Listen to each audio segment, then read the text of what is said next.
The 2022 draft is less than 3 weeks away, so this is going to kick off our 2022 NBA draft profiles. Kennedy Chandler, a hometown kid from Memphis who played for the Tennessee Volunteers, presents one of the more intriguing potential picks for the Grizzlies for a variety of reasons. And while he'll need a bit of happenings elsewhere to make him make sense as a pick for the Grizzlies, he could bring in quite a lot of value if he were to be a selection. We'll discuss him and much more on this edition of the Locked On Grizzlies podcast. Here we go. You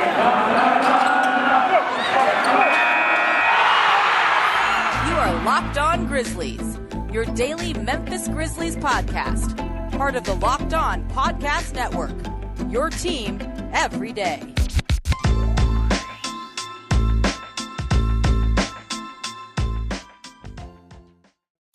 Welcome one and all to the Locked On Grizzlies podcast. My name is Shawn Coleman, magically out of nowhere. There we go. You can find me at StatsSEC on Twitter. My co-host, Michael Cole, will be back later this week. You can find him at Michael C on Twitter as well. The show at Locked On Grizz. You can find the podcast wherever it's available. Spotify, Stitcher, Apple Podcasts, Google Podcasts, the Odyssey app, wherever you choose to listen to podcasts. That's where we will be. And of course, right here on YouTube as well, hit that subscribe button below. I've been covering the Grizzlies now for 4 years, credentialed media member with the Grizzlies, your co-host here at Locked On Grizzlies, your Grizzlies every day. It's just good to get back into full health to be able to talk Grizzlies as much as we possibly can. The 2022 NBA draft is just 3 weeks away. And so one of my favorite times of the year has returned. And that's when we get to break down some of the more intriguing potential prospects that could make sense for the Memphis Grizzlies. And I know that I'm going to go a bit of a homer route myself. I may have a bit of bias when it comes to this player, but I also think that he's one of the more intriguing potential picks for the Grizzlies, and his name is Kennedy Chandler. Now, not many do not know who Kennedy Chandler is. Kennedy Chandler for years has been considered one of the best point guard talents in the 2022 NBA draft class, and especially here in Memphis as he is from Memphis himself, a hometown kid. Some may not necessarily have the highest opinion of him because he went to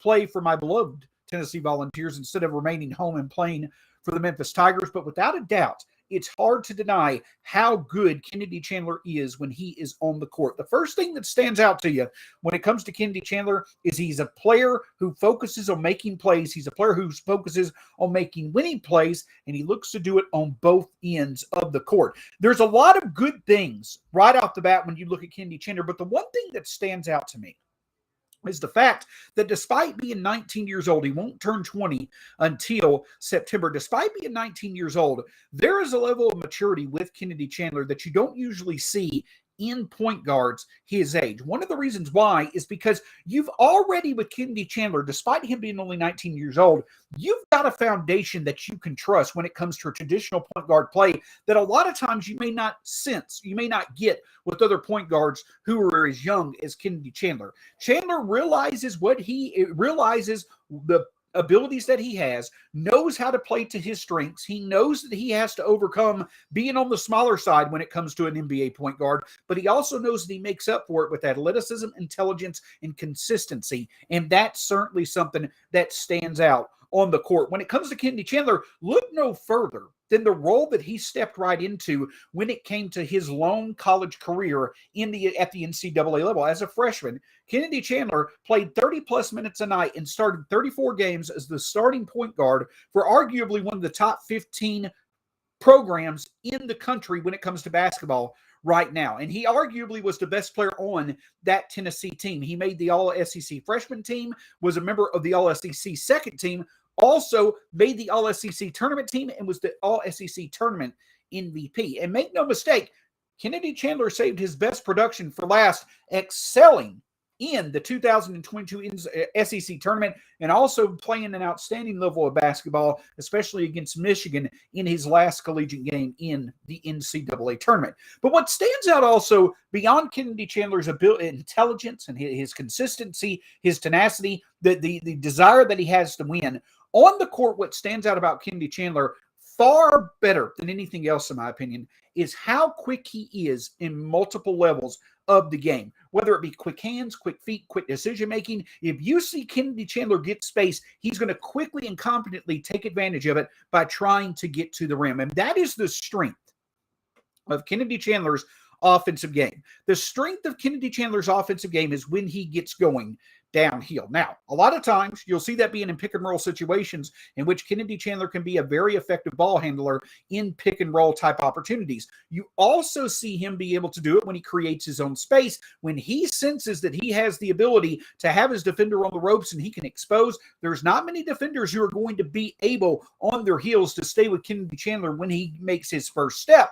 So he has an advantage going downhill. One of the things that really stands out about Kennedy Chandler for his size is his overall ability to finish at the rim. He was one of only 23 point guards in the NCAA last year to shoot 59% or better at the rim and over 100 shot attempts. But the big key is that he was one of only 8 point guards who were 6 feet or shorter being able to produce at the rim like that, and he was the only freshman of those 23 players. That shows the confidence that Kennedy Chandler has in knowing how to use his body and also knowing to trust his overall instincts to be able to figure out when he can put up the shot and be able to get good results. Kennedy Chandler knows he's going to get to his spot. It's just a matter of being able to use his intelligence and instinct to overcome the size disadvantage to be able to find a good shot. But the thing about Kennedy Chandler is he's not just someone who, when he goes downhill, he's looking to score. He's not someone that if he is blocked off from scoring, well, then he becomes a liability. Kennedy Chandler also showed several times last year a key ability to, when on the drive, when going downhill, the ability to set up his teammates, whether it be the bounce pass to a big man near the rim to get a good look at a shot, perhaps a lob to the roll man. You know, could you imagine Kennedy Chandler and Brandon Clark being able to work together on pick and roll lob opportunities that we know that Ja and Tyus Jones like to run with Brandon Clark? That is something that Kennedy Chandler is very good at. So it's the layers that are there when Kennedy Chandler gets going down here, not only for his size, being an effective scorer because of his overall instinct and intelligence as well as his general quickness, but also knowing that if the scoring opportunity is not there, he has the ability to create space for his teammates by being able to draw the defense's attention to him and then being able to make the right decision with the pass to a teammate who has a high percentage look at a shot.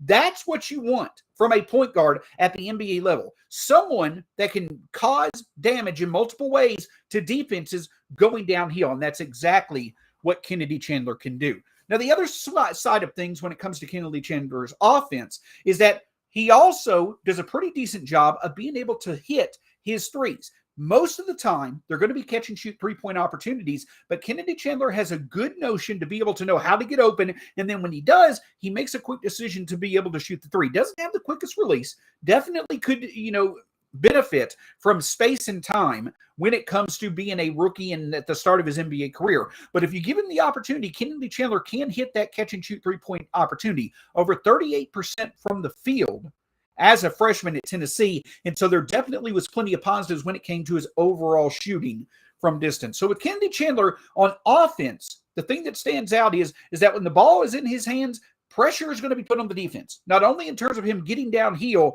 and being able to draw defensive attention into the lane, but also whether it be scoring or whether it be passing, he will be able to make good decisions and make sure that he gets the ball to where it's going to have the best opportunity to go in the basket. And the other thing that stands out is this. He had a 2-to-1 assist to turnover ratio at this college level, especially for the usage rate that Kennedy Chandler had, over 25%. That's pretty good for a freshman. And so that's something that will continue to improve over time. So not only do you have a good decision maker, not only do you have someone that can hurt a defense in multiple ways when getting downhill, but you also have someone that's confident with significant room to grow, not only when it comes to his ability to create opportunities for him and his teammates going downhill, but also in terms of hitting his shot. But perhaps the most intriguing aspect of Kennedy Chandler's game is overall his ability to create turnovers on defense, plus a few areas where Kennedy Chandler certainly can improve his overall status to get the most out of his career. We'll discuss that in just a moment. But before we do, I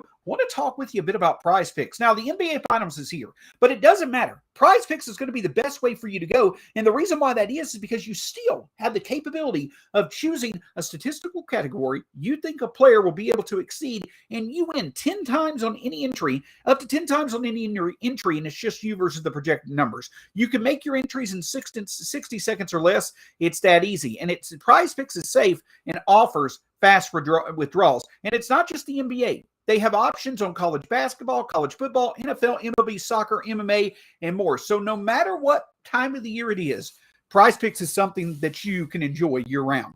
Prize Picks has an exclusive no-brainer of an offer for all of our users. Users get $50 for free if a player in your first Prize Picks entry scores a single point, but you must use the promo code NBA. That's right. This is an exclusive offer available to Locked On fans. Sign up today and use code NBA to get $50 for free if a player on your first Prize Picks entry scores a single point.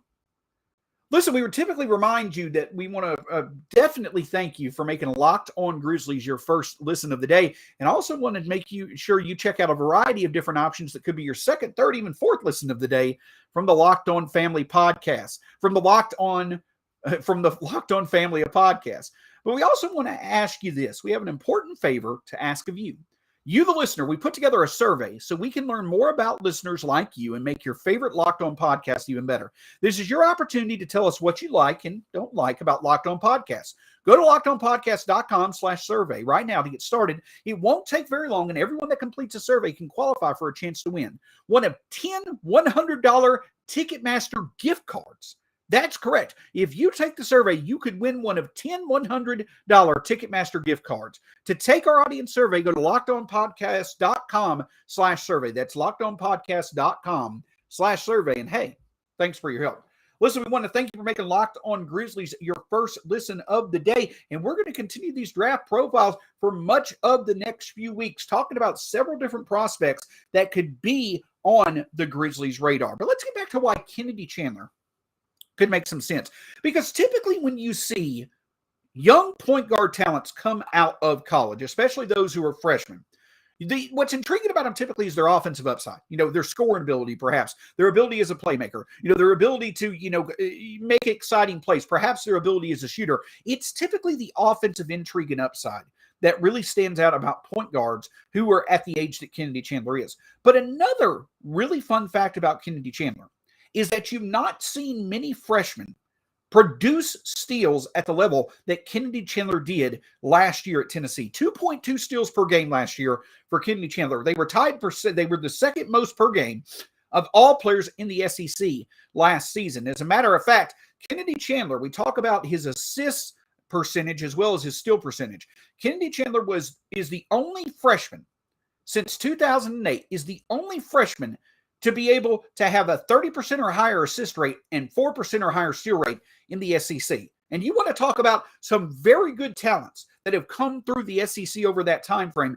Kennedy Chandler is the only one who has been able to make plays for his teammates offensively and also make plays for his team overall defensively that he did last year. You just typically do not see a point guard make plays on both ends of the court as a freshman like Kennedy Chandler did last year. And that's the calling card of his defense. His overall ability to find different ways to create steals. He could intercept passes. He could deflect, play him one-on-one against the guy that he's guarding. He could steal from behind. He could pickpocket in front. There's a variety of different ways. He has over a 6'5" wingspan in his 6-foot tall body. So he has long arms for his size. And not only can that do a good job of helping to create steals, but also he does a pretty good job of being able to deflect passes from who he's guarding, and also he can put his hand up and kind of lower the overall look that his opposing player gets on shots. But the very, very intriguing part of all this is not only Kennedy Chandler's ability to create steals, but as we mentioned, with his overall quickness, if you can have Kennedy Chandler producing steals at a high rate at the NBA level and then being able to push the ball down the court on the fast break, that is an absolute asset. If there's any team that knows the benefit of being able to use turnovers, making defense turn into offense, creating turnovers, and then pushing the ball in the fast break, it's the Memphis Grizzlies. And Kennedy Chandler has a type of skill set that would fit in quite well with what the Grizzlies do well as a team right now. But the other thing that stands out about Kennedy Chandler on defense is that he's very active, not only with his hands, obviously, in terms of creating turnovers, but he knows how to stay with his defender. He's very good at being able to play point of attack defense at times. Now, sometimes he could be exposed a bit. He could be a bit of a liability due to his lack of size. But when it comes to Kennedy Chandler, he can also play bigger than he actually is without fouling. His point of attack defense is pretty effective for how small he is. Will that translate over to the NBA level? That remains to be seen. But at the very least, we know that with his tendency to create turnovers and his overall instinct to play bigger than he actually is, Kennedy Chandler can certainly be a value and an added value player on defense. But of course, there's plenty of positives when it comes to Kennedy Chandler, both offensively and defensively. But there also are certainly a few areas that really stand out for Kennedy Chandler to need to improve for him to truly be a trusted starter at the NBA level. The first thing, obviously, is his size. Will Kennedy Chandler be able to take on, playing against bigger bodies on both offense and defense? Will his defense remain as effective if he's not creating turnovers at a high rate on the defensive level against bigger bodies? That is something that remains to be seen. But the other thing that stands out about Kennedy Chandler's offensive games is that typically when it comes to smaller guards, the way that those guards are able to minimize the overall impact of their lack of size is their ability to shoot from distance by creating their own shot and also being able to effectively use a runner/floater game. Those are two areas that are definitely works in progress for Kennedy Chandler. Now, while the three-point shooting may not necessarily be that big a surprise because there's a lot of point guard talents that come into the league needing to improve their shot, with Kennedy Chandler's overall ability to score at the rim, it's a bit surprising that he's not really developed the runner/floater game that he's likely going to have to rely on more often as he faces bigger bodies at the rim in the NBA. When it came to Kennedy Chandler shooting last year, he took 90 non-rim two-point shots. He only made 32% of them. Now, he had no issue creating his own shot. But the problem is that there needs to certainly be some work when it comes to mechanics, when it comes to decision-making, and when it comes to form for him to create a trusted ability to shoot from the mid-range and the floater, because that's going to be a big key to Kennedy Chandler's success at the next level. Because if he's not going to be as effective scoring at the rim, he's going to be able to know how to use his body to get to open looks with either from the floater zone or from the mid-range to be able to remain a scoring threat. Now, when it comes to the Grizzlies, we obviously know there's no better team when it comes to utilizing the floater than the Grizzlies. They've done that ever since Taylor Jenkins took over as coach. A lot of that has to do with the fact that they're, have a lot of players who are pretty undersized when it comes to the point guard position or when it comes to the front court.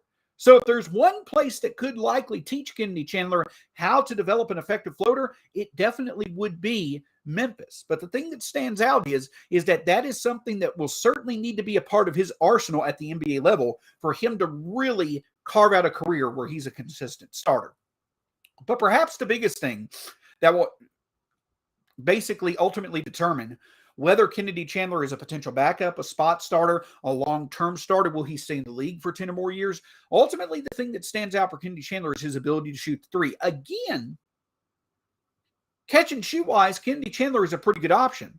But with all the other things that he can provide value-wise when it comes to the ball being in his hand, the other thing that you really hope Kennedy Chandler can establish is the overall ability to create space and shoot the three. Now, he did show a tendency to be able to create his own shot at times from beyond the arc at Tennessee, but he was very inconsistent when it came to making those shots. His form isn't necessarily weird or out of whack or anything like that. It's just that there was not a lot of repetitions and there was not a lot of consistency in hitting his own shot. If Kennedy Chandler wants to be able to carve out a career long-term as a starter, and a starter for good teams, he's going to have to be able to confidently create his own shot from three. The skill set and the ability are certainly there. There's got to be the confidence and the overall repetition opportunities for Kennedy Chandler to really develop that part of his game.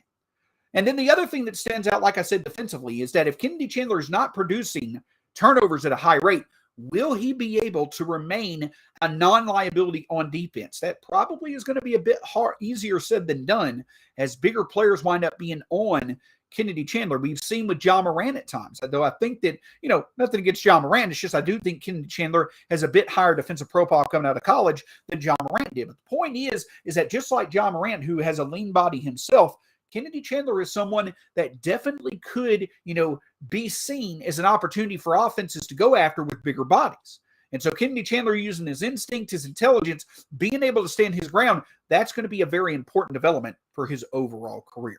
So while Kennedy Chandler offers plenty of positives when it comes to his overall game, his overall upside remains in question. I think that he is someone who could put together a decade or longer career in which for a few years at least he's a starter for a team in the NBA. But the determining factors, those swing skills that ultimately determine whether he's going to be a career backup or a potential starter, is his ability to formulate a runner or a floater, his ability to confidently hit his own shot from three, and also his ability to remain on the court and effective defensively, even when he's not creating turnovers. Those three things stand out as areas of work for Kennedy Chandler. He certainly has all the ability in the world to be able to eventually do those things. It's just those are clear areas of improvement that you hope will be able to develop in time.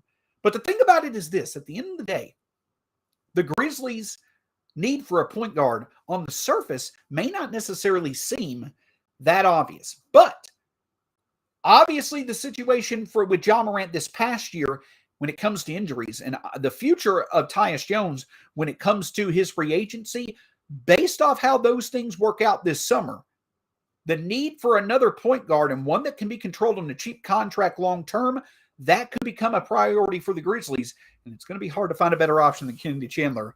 We'll look at that a bit more in just a moment. Before we do, I want to talk with you a bit about Built Bar. Now, like I say, when it comes to the NBA draft, the Grizzlies have so many different options to choose from. And you have the same dilemma when it comes to Built Bar. But the thing for you is this: I can already tell you, no matter what taste you choose, it's going to make your day better. Have it in the morning for breakfast, have it in the afternoon as a snack, healthy snack, tasty snack. It's going to give you an energy boost, but you have our 18 different flavors to choose from, and all of them taste great. And if you go to Built.com right now, you put in the promo code LOCKED15, you'll get 15% off your next order from Built Bar. You can go to Built.com, put in the promo code LOCKED15, and get 15% off your next order from Built Bar. Can't thank you enough for making Locked On Grizzlies your first listen of the day. Again, want to remind you, later on this week, we're going to have more draft profiles, plus our reaction to Game 3 of the NBA Finals. That and much more coming up later on this week with the Michael Cole and myself here on the Locked On Grizzlies podcast. So we've talked about the strengths of Kennedy Chandler offensively and defensively. Talked about the fact that his ability to, score at all three levels, his ability to shoot the three, his ability to be able to remain somewhat effective on defense, at least even when he's not creating turnovers. Those are the key areas for him to grow. But at the end of the day, when it comes to him being a fit for the Memphis Grizzlies, it has more to do with the futures of other players, or how the scenario develops for other players, than it does Kennedy Chandler when it comes to his ultimate value to the Grizzlies. Because right now, I can tell you this: if Tyus Jones were to be re-signed by the Grizzlies, and as I mentioned before, I think he should be a priority. If the Grizzlies can get Tyus Jones around $10 million or less per year over 3 to 4 years, sign him all day long. At the end of the day, you know what you have with Tyus Jones. You have you have a historically good decision maker when it comes to the basketball. A player that can add value when it comes to his shooting, and a player that can step up and remain productive in a starting role when Ja Morant is out. And that's another factor to consider here. The other thing that stands out to me is that it may not necessarily seem to make sense that the Grizzlies should prioritize using a first-round pick or signing another point guard talent to nearly $10 million a year when they have Ja Morant on the roster. But the big key is this, and I've said it before and I'll say it again. This past season may have painted a picture of what the most effective path for Ja Morant going forward is. Now, at the end of the day, you let Ja Morant do what he wants to do. You trust Ja Morant to trust his body. If he wants to play 82 games and he thinks that's what's going to put him in the best position for the playoffs, by all means, let him do it. But there is sense in the fact that with Ja Morant's playing style, with his body type, and with the fact that so far, over the past 2 years, we've seen three different stretches of 8, 9, or more games where Ja Morant is missed due to a lower body injury. It probably does make sense to, during the regular season, have him play 65 to 70 games a year. Again, if he wants to play more, by all means. At the end of the day, the foremost source on what's best for Ja Morant is Ja Morant. But I do think it also makes plenty of sense for the Grizzlies to prioritize making sure that they keep him as fresh and healthy as possible. And if that means less minutes overall during the season, if that means, playing only 65 to 70 games, then you're going to need somebody to step up and take his place for the Grizzlies to still win those games where he's not available. And so you need a talented point guard. But at what price do you get that? $10 million a year with the growing salary cap, and you know that Tyus Jones and Ja can play a little bit together, plus Tyus Jones adds value with his scoring as well as his decision-making and passing? That makes some sense. But what if other teams in a market that's not going to offer a lot of potential starting point guards, what if another team were to offer Tyus Jones 4-year, $55 million? Or you're seeing Tyus Jones get offers where they're paying him $13 to $15 million a year. At that point, getting a player like a Kennedy Chandler probably becomes a bit more attractive. Because while you certainly don't have the certainty, or, you don't have, what you're comfortable with in Kennedy Chandler, you had in Tyus Jones.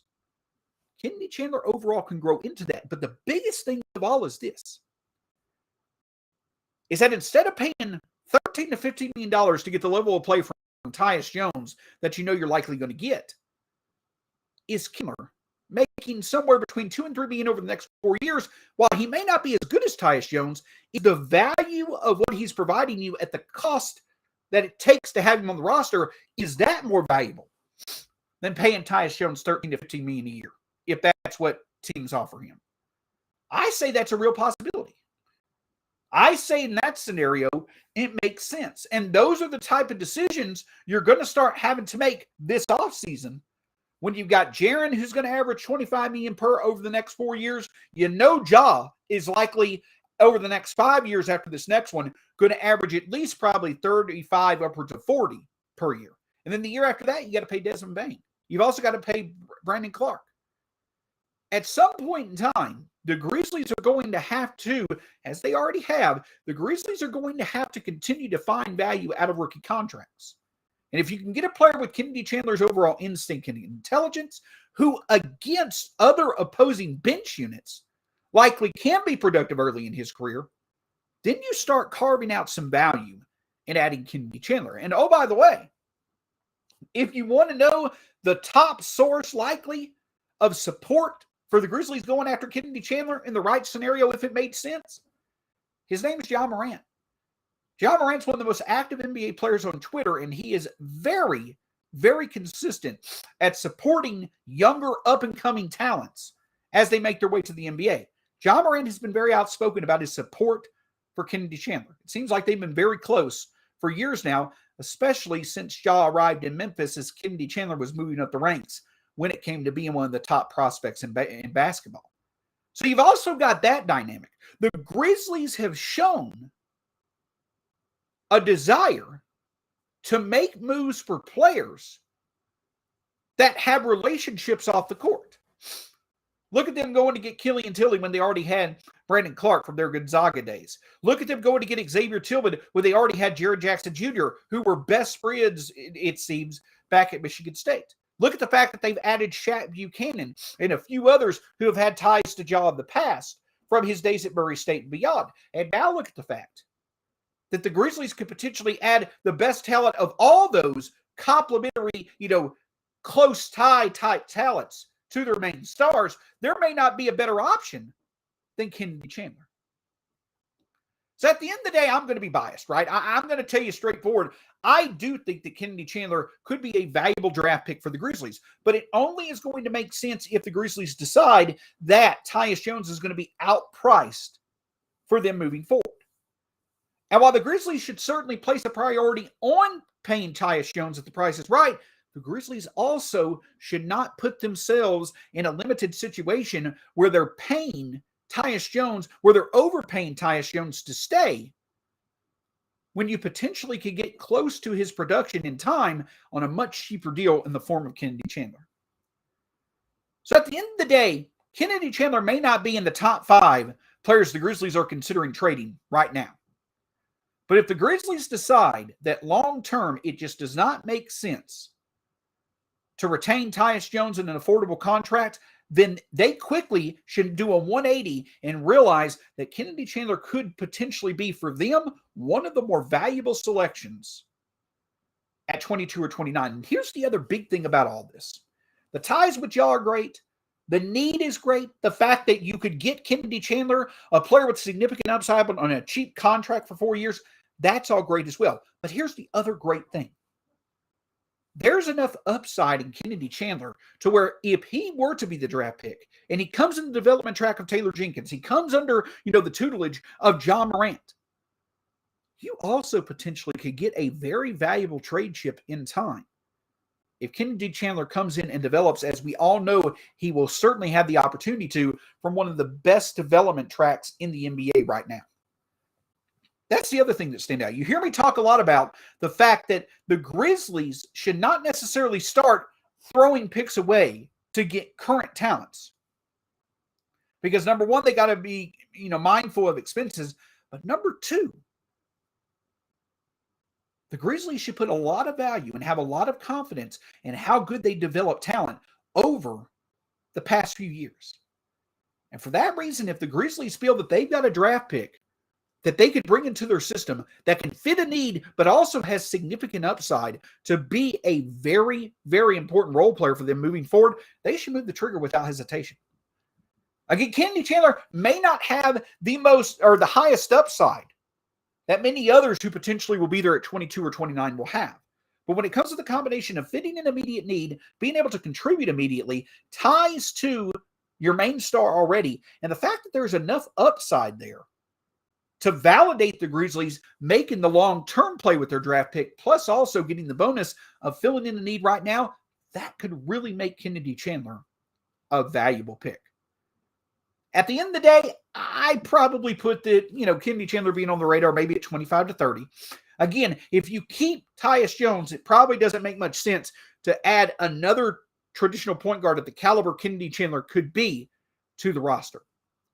But if the Grizzlies figure out that, Tyus Jones he's not going to fit their price range, then at that point, their next best option may be right in front of them in the 2022 NBA draft. And it doesn't hurt that the biggest supporter of that next best option happens to be Ja Morant. It was a lot of fun seeing Kennedy Chandler play this year. I can tell you this, if it makes sense, I think that Grizzlies fans would find it a lot of fun to watch Kennedy Chandler back up Ja Morant for years to come if he winds up being the pick. Again, I understand that drafting a backup point guard may not necessarily seem that exciting. But the Grizzlies have gotten where they've gotten so far by having one of the best 1-2 point guard combinations in the NBA. And if the Grizzlies want to maintain their ability as a contender moving forward, having a strong second option at the point guard position for when Ja Morant may be out, or even to put with Ja Morant to get different looks, that's a very valuable asset to have. And I think at the right scenario, Kennedy Chandler could prove quite valuable himself in a Memphis Grizzlies uniform. It'll be exciting to see. Lord knows I'll be thrilled if the Grizzlies were to draft Kennedy Chandler. But at the end of the day, again, his situation is a bit more dependent on the, how the Grizzlies play out other current Grizzlies than other draft picks might be. Kennedy Chandler can make a lot of sense, but it's got to be in the right scenario versus other prospects, high ceiling prospects, who the Grizzlies could take no matter what and be fine with. We will be covering plenty of other potential Grizzlies draft picks over the next few weeks. Hope you've enjoyed this draft breakdown of Kennedy Chandler. I have a write-up of him over at Grizzly Bear Blues as well this morning. Make sure you check it out. Make sure you enjoy all the great draft content from Grizzly Bear Blues right here at Locked On Grizzlies. The commercial appeal, all when it comes to the Grizzlies being covered, it's hard to find a better place than Locked On Grizzlies. We'll have you covered here throughout the draft process and much more. Thanks so much for listening. We'll talk to you again soon here on Locked On.